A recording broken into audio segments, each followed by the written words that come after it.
Murfreesboro Sports Authority. So do we need to call a roll or anything, or are we? No, I don't think anybody signed up to talk, so we can just go right into it. All right, good.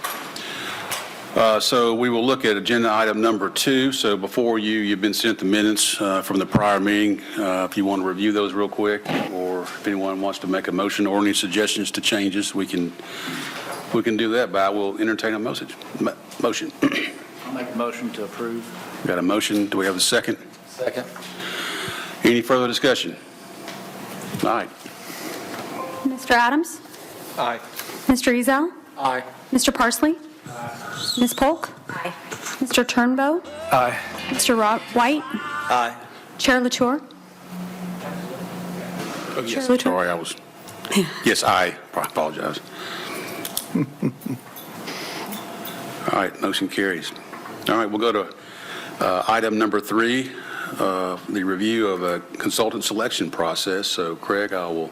Suggestion, why don't, since we have them on the phone, we can switch and do 4 maybe, and let the folks on the phone talk, and then we can come back to that item.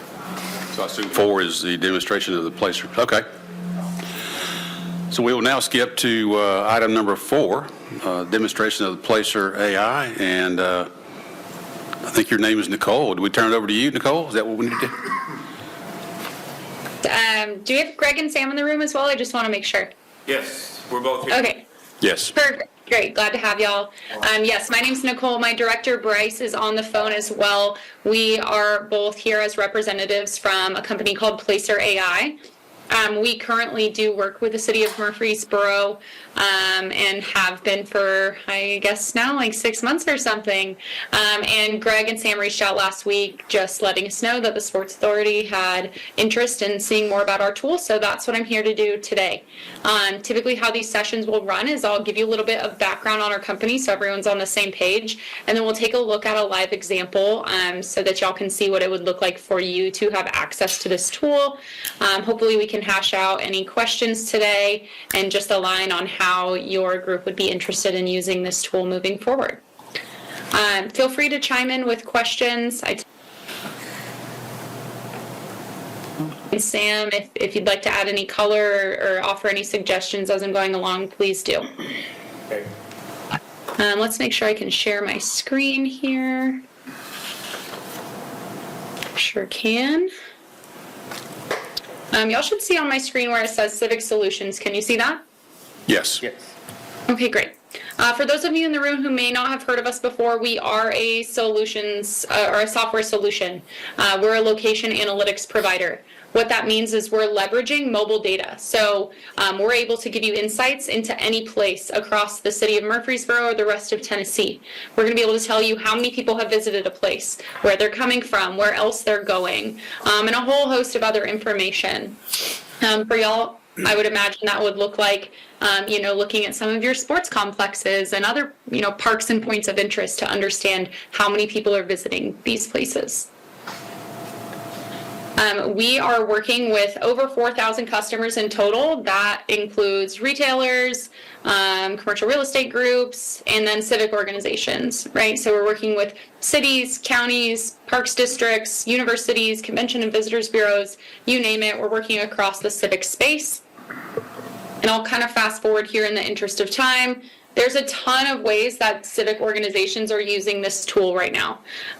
For y'all, I think really the Parks and Rec use cases are going to translate most directly. So we're going to take a look today at the golf course. I'm going to be able to show you how many people went there, where else they're going, and a whole bunch of other stuff. So I'll go ahead and jump in, but any questions on anything I've said so far?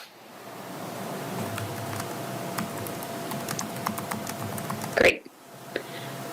So Greg had mentioned the Old Fort Golf Course, so we'll start there. But as you can see, I've zoomed in on the city. You can look at any place. You're not limited to just places that the city has a stake in, but if you want to understand, how many people went to restaurants after an event at the golf course, or how many people went to Ace Hardware following an event they sponsored, that's something you can do. But I'll go ahead and start with the golf course. We'll open up what's called the property report. Nicole, this is Sam. Go ahead. Could you tell them what the importance of that blue shape was in your analysis? Yeah, like the outline of the golf course here. Yes. Yeah, so we can draw a polygon around any place. For example, here at the golf course, our team has drawn a polygon surrounding the golf course. All of the numbers, all of the data that I'm about to show all of you is representative of this polygon. So anyone who's come into this outlined area and stayed for at least 10 minutes would be counted as a visitor of the golf course. Now, you could always increase that visit duration, right? Or even decrease it for things that have a lower visit duration. But we could say, only show me people who have stayed for 30 minutes, and that's going to change the numbers, of course. But yeah, is that the explanation you were looking for, Sam? Yes, thank you. Yep, important thing to call out. So I'll go ahead and open it up. What you'll notice is it grabs a comp. Anytime you pull something up in the Placer platform, it's going to offer you something to compare it to.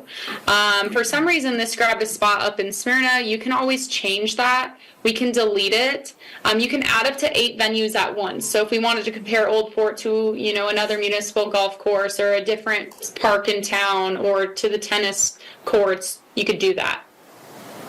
We'll just leave Smyrna here as an example. I'm going to switch over this one. I'd already loaded for 12 months. So we'll just take a look at the golf course. We'll take a look at the last 12 months. We can see data going back as far as January of 2017 and as recently as 3 days ago, which is somehow already August 31st. So I can already talk to you about what's happened at the golf course as recently as the end of August, or we can go back and look all the way back over the years and see how things have changed. We'll stick to the last 12 months. And for any place, we're going to be able to give you data like this. So, for example, at the golf course, we can see that there's been about 26,500 visits to the golf course in the last 12 months. We can see that that's made up of about 9,100 different individuals who have been to the golf course on average 2 or 3 times in the last 12 months. And then we can see how that's changing over time. We're actually seeing a pretty steady decrease of visitors to this golf course over the last 3 years. We can also see how that visitation trends throughout the year. So on a weekly basis, we definitely see a lot busier in the late summer and early fall months. We dip down in the winter and stay pretty low throughout the spring and early summer. Again, this is just the time frame we've selected. You can always drill down to a particular week or month or multiple years or look back to 2019, whatever it is you're looking for. Any questions about the numbers so far? Yes, I have one question. Go ahead. Are you using Excel? How are you getting this data? Important question. I tend to breeze over that at the beginning, so thanks for asking. It is cell phone data. So we're Placer. We have proprietary partnerships with mobile applications. So think the apps on your phone that require your location services to be turned on in order to function.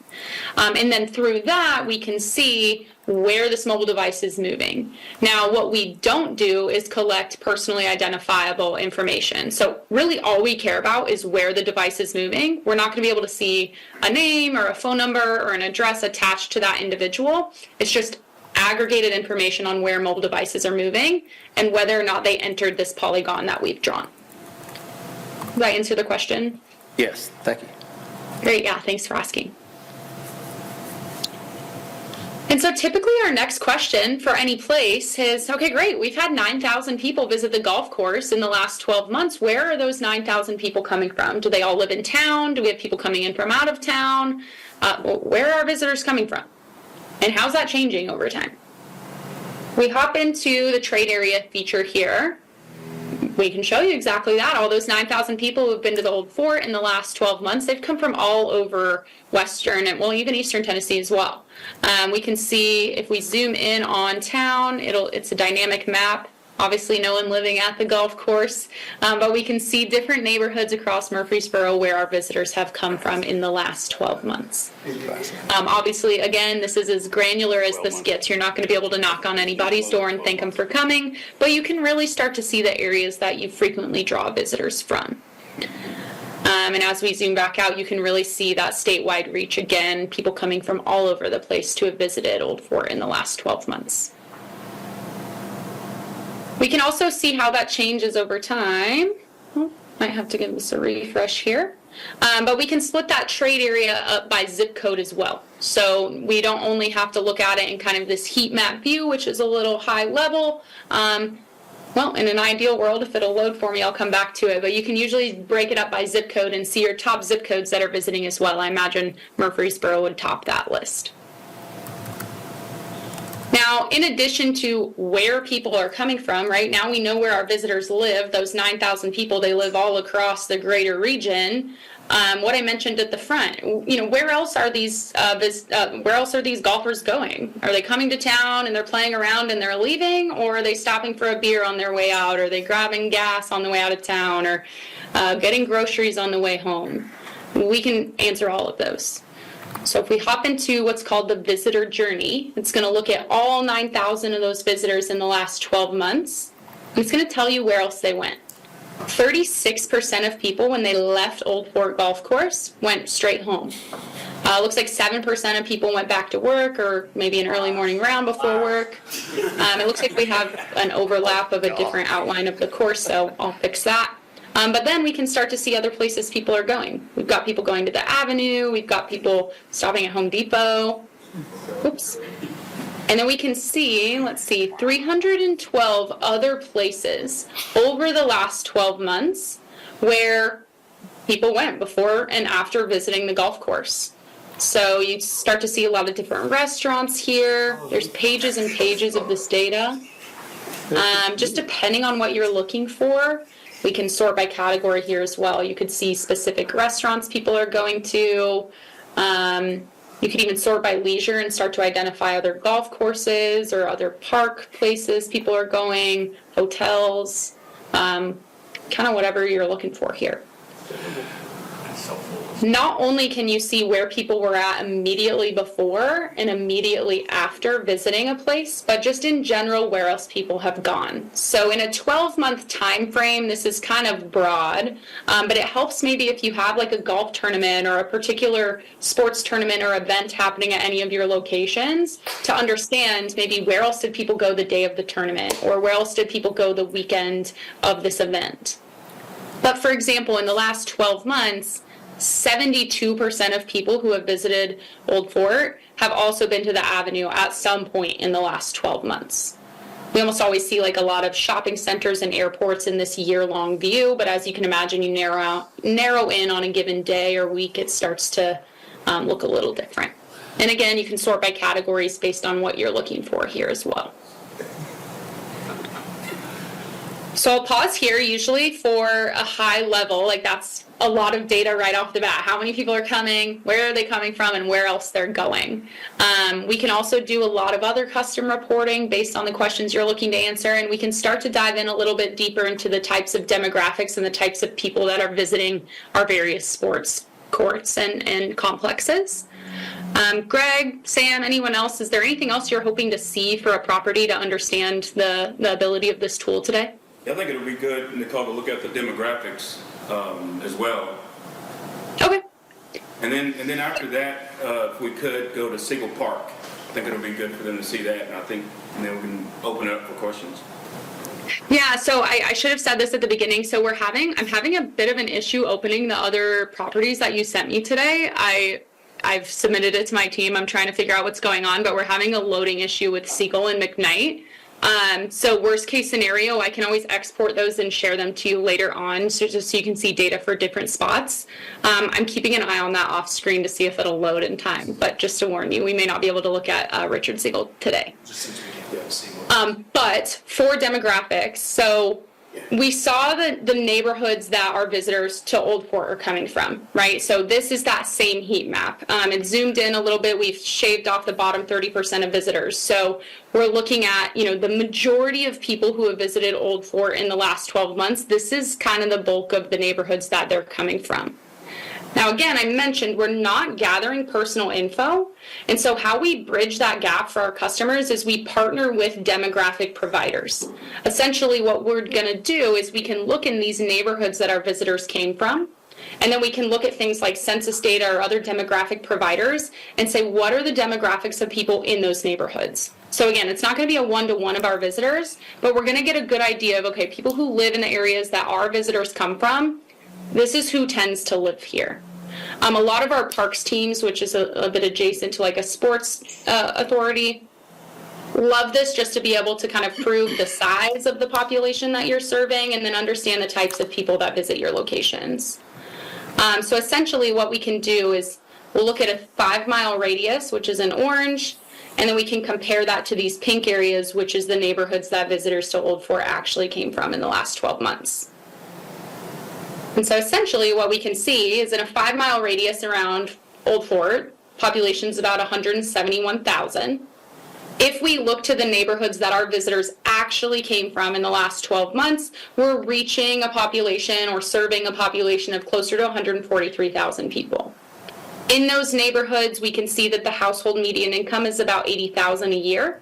It's a little bit higher than the national average and a little bit higher than just the immediate people that live right around the golf course. We've got people coming in from some higher income areas. All kinds of metrics here. You can look at, median house value and age, ethnicity, education, households with children. All of these things you can drill into. So for example, our median income is about $80,000 a year.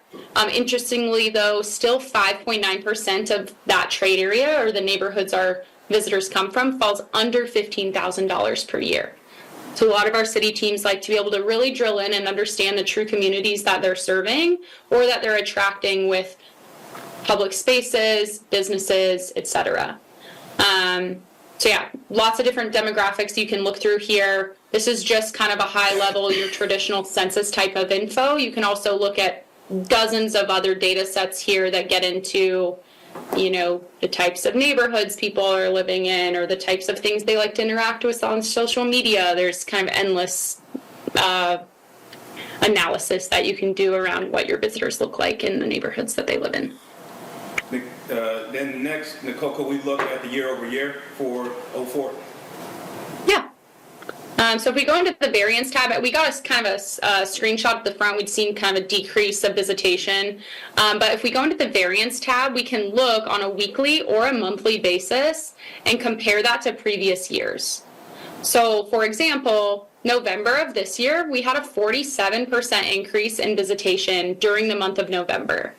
But for the rest of in 2024, we've seen nothing but a decrease month over month in visits from those same months last year.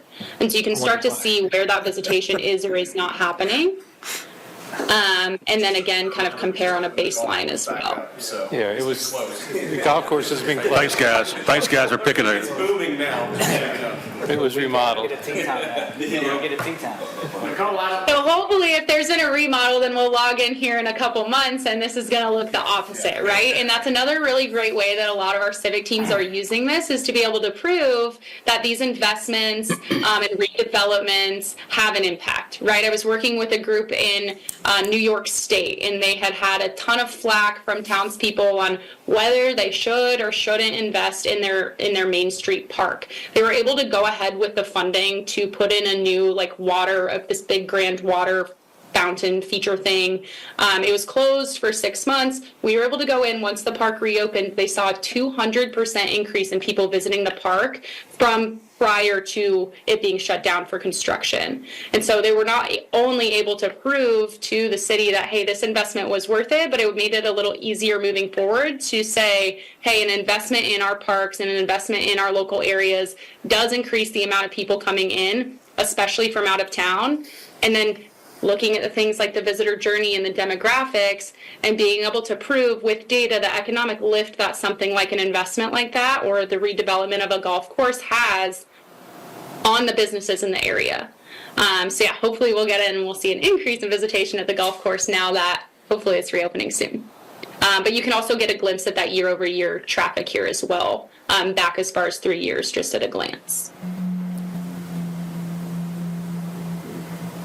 So what we're looking at right there says the visits year over year for the last 3 years are down almost 45%. Am I right in what I'm saying there, Nicole? Yep. Correct. There's no way that correlates with the number of rounds played at the golf course. So I'm trying to figure out where the discrepancy is. I'd have to dive into that number. Like, so Nicole, my point is, there's no way that the rounds played at Old Fort, the actual paid rounds played at the golf course, are down 45% in the last 3 years. They may be up 45%. So I'm trying to figure out why the visits are down. Now, obviously, being closed has something to do with that number, right, for the last Yeah. 6-7 months. But year over year for the last 3 years, there's no way the rounds played are down 45%. I'm just trying to. So I would imagine if we. So, Oh, go ahead. yeah, so right now what it's saying is this existing year, so the last full 12 months, is down 45% compared to where it was 3 years ago. Gotcha. Oh, okay. Gotcha. So if it's been closed, then that's probably Yes. true. I imagine if we look at 2023 as compared to 2020 or 2019, it would not be a 40% increase. It's just that we've had such low visitation while it's closed. Gotcha. That comparatively it's down. Yeah, I was reading it as over the last 3 years compared to the 3 previous, it's down 45%. Oh, no, sorry, my misunderstanding. Yeah, no, thanks for asking. No worries. Nicole, when I look at visits and then I look at visitors, are we saying that those visitors visited several times and that's what leads and adds up to the 26.5 thousand? Yep, so it's 9,100, so 9,000 different people visited on average 2 or 3 times. Obviously, some people came a lot more than that. Some people only came once. But those 9,000 people came on average 2.8 times to make up that total 26,000 visits. So 26,000 times someone came on to the golf course. Now that's automatically going to exclude your employees. So people who are there day after day over a long period of time, they're going to be bucketed out into an employee view. So that's just visitors, just people who are coming to the golf course. Nicole, I have a question. Is there any other behavioral analysis in your software that relates to online activity? Obviously, if they go to Dick's Sporting Goods right before they go to the golf course because they want to buy golf balls, that's one thing. But translating online activity, whether it's social media or website traffic, I know that this is all anonymized data, but is there a way to track that kind of, other behaviors outside of physical travel or visits to somewhere else? So the short answer is no, and you're right, because it's a privacy issue, right? We're not a retargeting software. We're not a marketing software. Now, what may be of interest is we do have some advanced reports that take that demographic info. Essentially, it looks at, in those neighborhoods that our visitors come from, what are people in those neighborhoods doing on social media? So again, it's kind of a high-level relation, but we're not going to be able to look at, someone visited Old Fort and then they went online to Dick's Sporting Goods after they left, or they went online to search for a different golf course. That's just not the type of product that we offer, to answer your question quickly. Is there any predictive, this person who visits the golf course is likely to go to Dick's Sporting Goods website, et cetera, something like that, based on the demographic models that it's producing, to have at least directional predictive information? Hey, Nicole, I would probably show Persona Live. Yep, that's okay, cool. So yeah, I wouldn't say it's predictive, but you're kind of on the right track. So yes, essentially looking in those neighborhoods where our visitors came from, we can look at a data set called Persona Live, as Bryce mentioned. So this is what we call a psychographic data set versus demographic. So essentially what it does is it looks in those neighborhoods that our visitors came from, and it buckets everyone into different segments, essentially. So what this is saying is, in the neighborhoods that our visitors to Old Fort come from, 10,000 people in those neighborhoods fall into the upper suburban diverse family segment. You hover over this, it's going to tell you these are upper middle class suburbanites working white collar jobs from a range of ethnic backgrounds. Sounds like a golf course to me. If you hover over this, right, we're going to see this is 2.4 times the national average for people falling into this category. We have more upper suburban diverse families in our neighborhoods than other places across the U.S. Now, to take that a step further, and what you're asking for is we have an advanced tool that looks at those upper suburban diverse families. And so we have a dashboard with Persona Live here. We can pull up each of those segments and look, okay, tell me more about these upper suburban diverse families. You're going to click into that. It's going to give you a snapshot. We're going to see the average age and income, the head of household information. Here's where we can start to see those social topics that they're interacting with this month. We can see the top retailers that they tend to visit, the top restaurants that they go to. And then, again, with social topics, we can look at the different websites they visit, influencers they follow. So yeah, you can start to get into the types of social media that people in your neighborhoods get into. But again, it's never going to be like a one-to-one. Great question, though. But our marketing teams tend to have a field day with this because, again, you can start to look at where else people are going, just really drill down on the different habits that people that fall into this segment are into.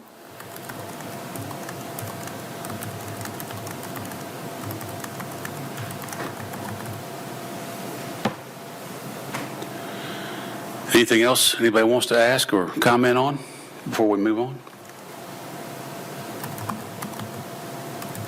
That polygon, it didn't include Adams, did it?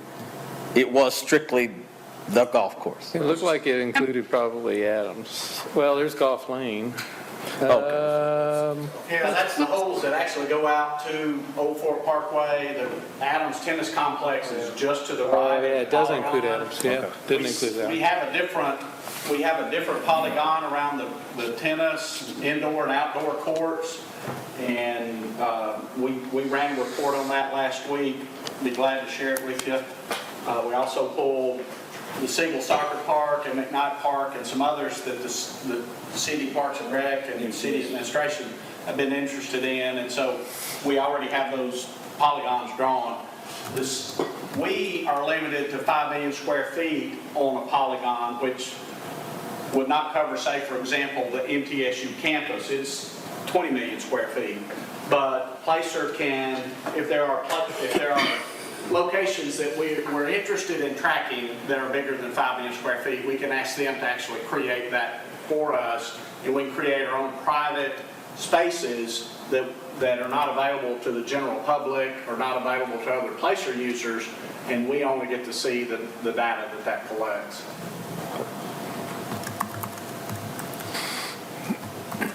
All righty. Well, thank you, Nicole. Very educational. Looks like a great tool. I've been talking to the city about some of their applications thus far. It looks like it's going to be something that's going to be very, very valuable in the future. So thank you very much for spending time with us today. Of course, I look forward to meeting with y'all again. I'll defer to Greg and Sam to put me in touch. And of course, if you've got questions, feel free to reach out. Awesome. Thank you very much. Thanks everyone for your time. Yep. Bye-bye. All right, we will go back now to item number 3, which is a review of the consultant selection process. So I'm assuming, Craig, that would be you? Right.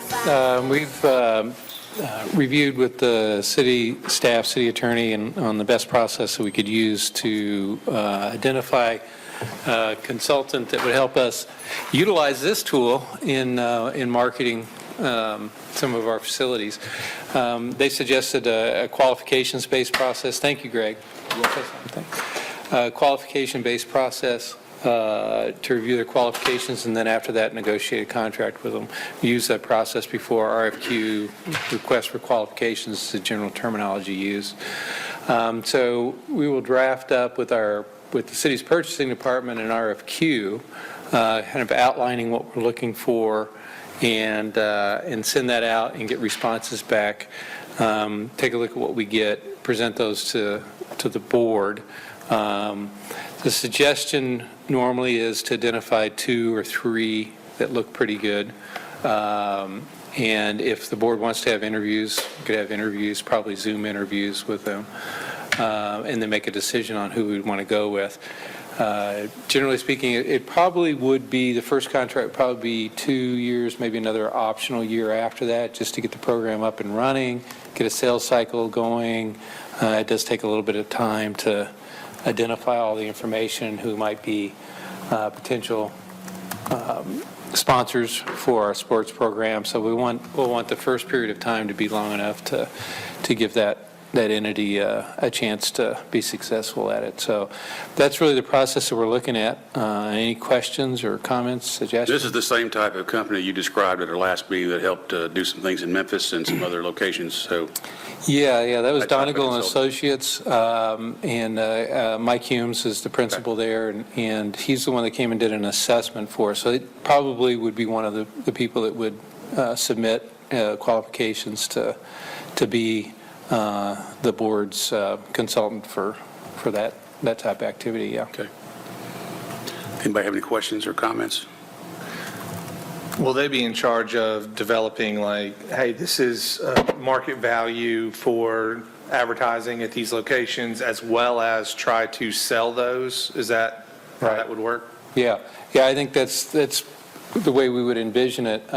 When Mike came out and looked at it, he went through preliminarily without, we just asked him to do a real cursory review, but he was able to create a list of potential types of entities that you'd want to go after for this type of a level of sponsorship for this type of facility. So yes, we get an entire pack. I would envision what we would get as an entire package of who we'd be marketing to, what we would be marketing, price points on what we would be marketing. And of course, it's dynamic because once you hit the market, you'll figure out whether you're in the market or need to increase or decrease your pricing. But yeah, they all do this. These type of companies do this all the time on all different types of properties. So they would give us a lot of insight into where we would go, and then have them, do the pitch, bring in the client, and then we'll do the contracts from there through the legal department. What's the time frame on that? I know a lot of businesses, they need to lock in budgets end of the year. Obviously, we're not going to get that in this year. I seriously doubt. Yeah. But, are we looking at selecting a consultant over the next few months so that they can prepare for next Q4 of 2025? Is that kind of the goal? Yeah, well, ideally, I think we would put the RFQ out, probably leave it up, target specific companies, get it out to them, in a short time frame, say 3 to 4 weeks for responses to come back in, and then present to the board what we've found, have the board kind of narrow that selection in, have a short time frame. If the board chooses to do an interview, if there's one clear company you want to work with, we don't have to go through any more process. But if the board wants to talk to a couple, set those up pretty quickly as we can, try and get them on board, and then hopefully, you're right, we may not be in the exact cycle that we're in, but it'll take then that company a little bit of time to build out their marketing plan, and we'll talk to them a little bit more about how what they think when they should hit the market. Yeah.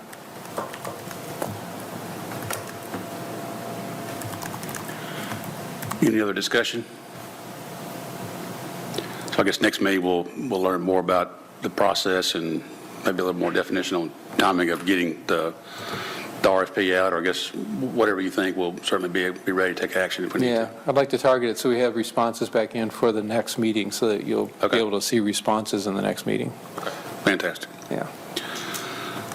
All righty. The next item on the agenda is the review of facility budgets, so I'm assuming that would be Nate.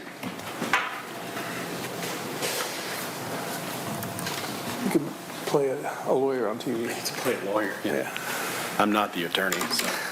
No, I put together a different report that I was going to send out, but I ended up just giving you the more comprehensive data set that we have.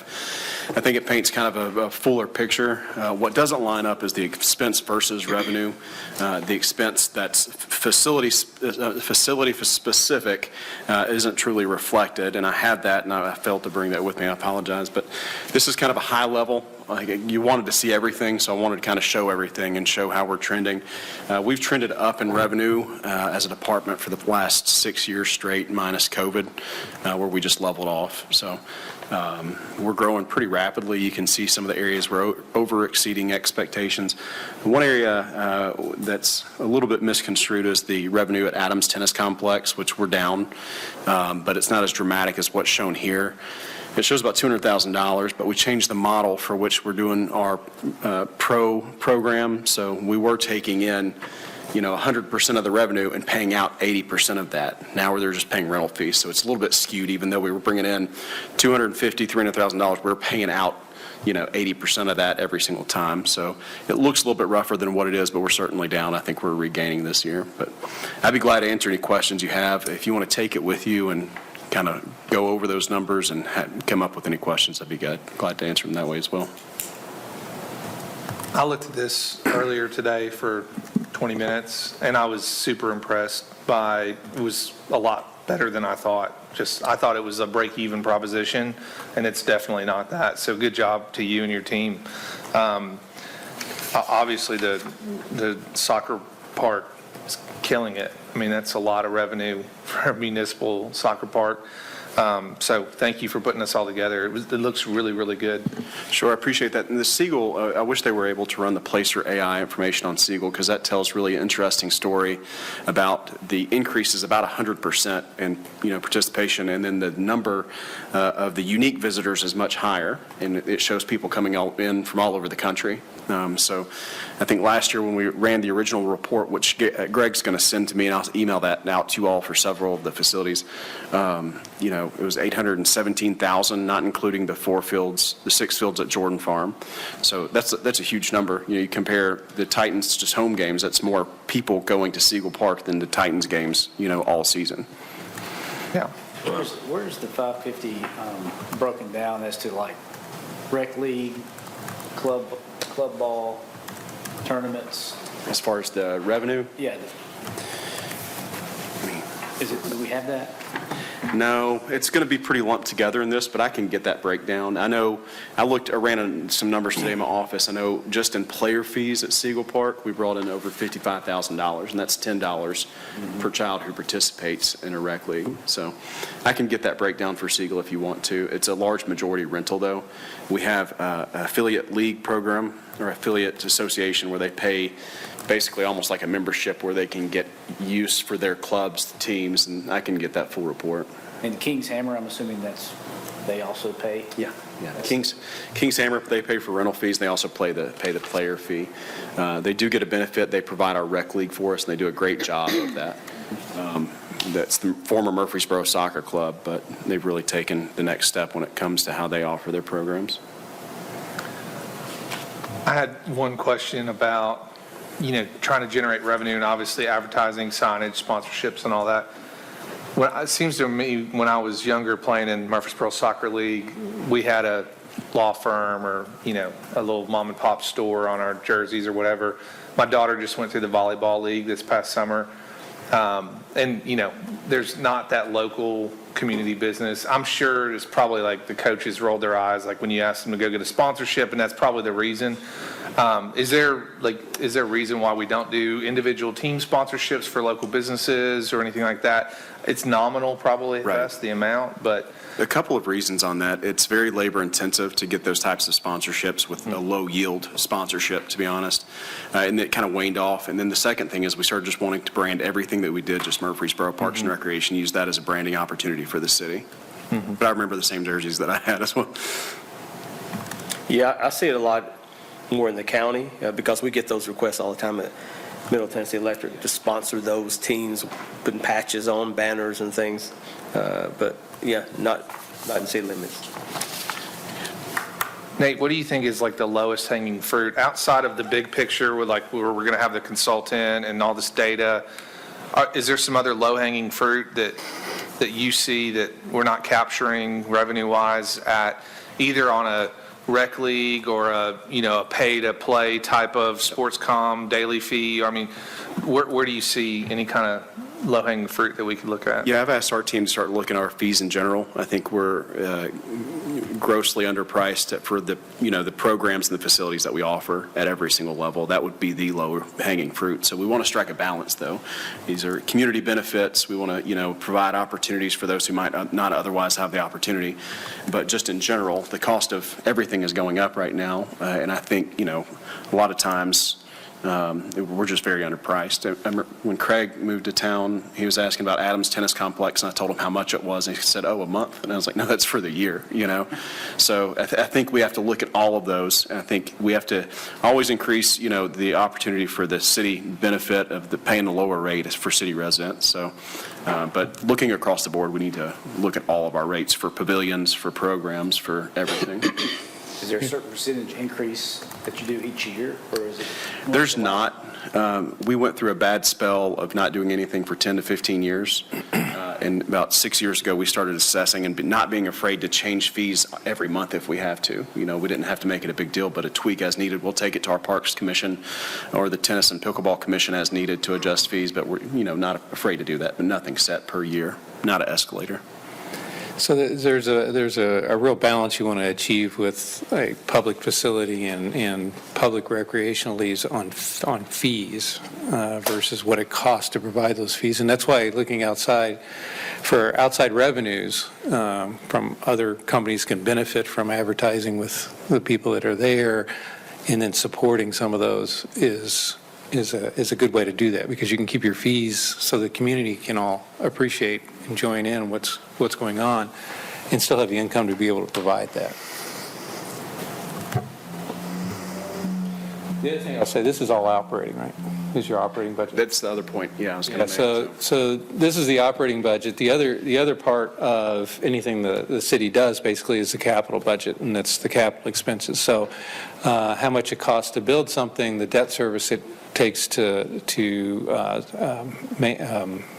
pay for the revenue or the debt that you take out to be able to build it, and then a sinking fund because you know that it's going to need to be improved in the future, repaired and improved in the future. So that kind of component really isn't on here. So in theory, what we would really like to do with this Sports Authority is to have certain facilities that we know are operating that can create revenue, and at least have those facilities cover their entire budget, not just operating, but also the capital budget, setting aside money for future improvements without taking away the tax dollars, because there will be part of the Parks Department and facilities the city provides that won't be able to do that. They just won't be able to cover all that expense. But that's okay. It's a municipal benefit that's been provided to the community.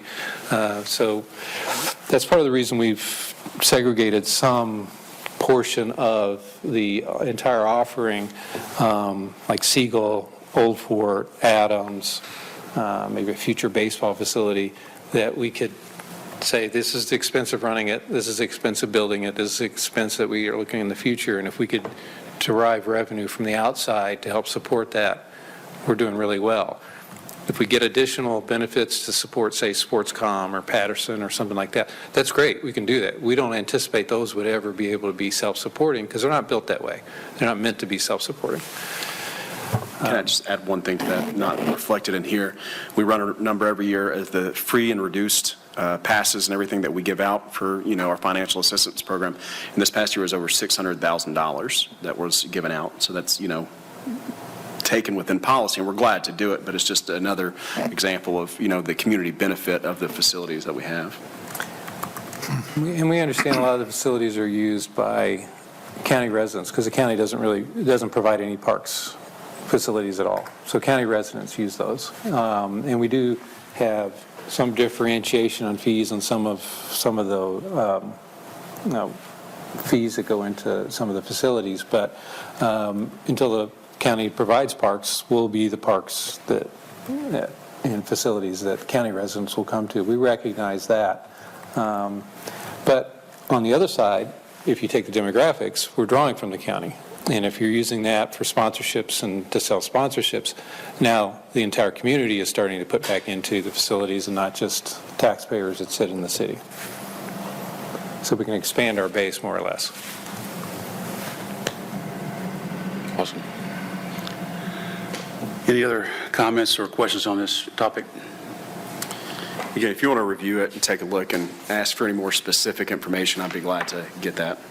Well, and I can also comment, you know, having been a little bit close to some of the presentations that we've made to the Tennessee State Soccer, you know, putting these turf fields in we all think it's great, and it is great, but we don't think about the reduction in operating cost on mowing the fields, and so that was $500,000, right, 1 year, just in 1 year, not having to maintain those, so just as an aside there.